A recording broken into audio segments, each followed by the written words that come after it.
Great artists steal. You might tend to agree with that.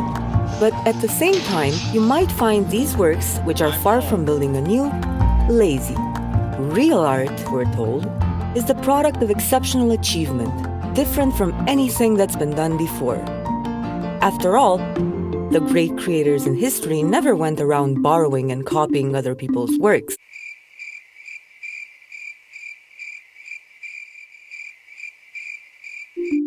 Did they? Handel sampled from all these people. Stravinsky and Mozart both parodied their contemporaries. Mozart remixed the Viennese opera for his magic flute. Mahler's Third Symphony quoted Brahms' First, which in turn was very similar to Beethoven's style, who in his turn quoted Handel. Or if you're a fan of Star Wars, you certainly know this one.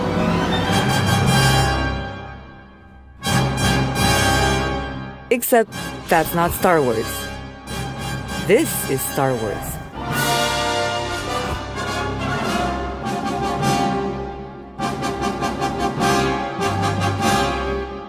John Williams remixed tunes from many classical composers, such as Wagner, Stravinsky, Strauss, Korngold, and Holst. And it doesn't stop here. Shakespeare copied his famous love story from the tragical history of Romeus and Juliet.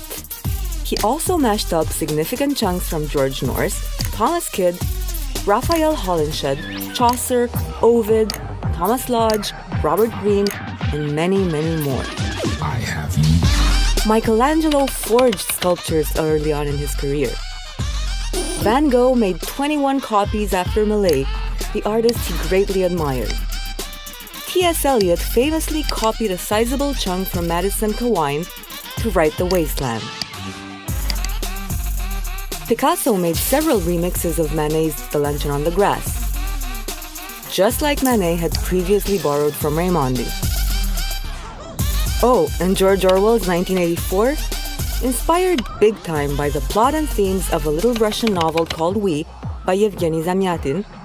The point is this: I don't have an example of any truly great artist that hasn't influenced a generation. But I also don't have an example of any truly great artist that hasn't been accused of biting. Jay-Z spent most of his career being accused of biting Biggie's rhymes. Thanks, Cam. He's always addressed it, though. He's big enough to do it. Check this article on BBC America. Did Shakespeare really write his plays? A few theories explained. There's a bunch of arguments that the bard didn't write his own ish. And maybe that makes sense. There's a great book called Steal Like an Artist. The book talks about how so-called original thinkers and creators are simply people who effectively learn to remix other people's materials. Originality isn't about doing what's never been done in a strict sense, but it's about the unique way in which each individual gives expression to his or her artistic influences. David Bowie, if he thought himself to be an original, and he said, no, not at all, I'm more like a tasteful thief.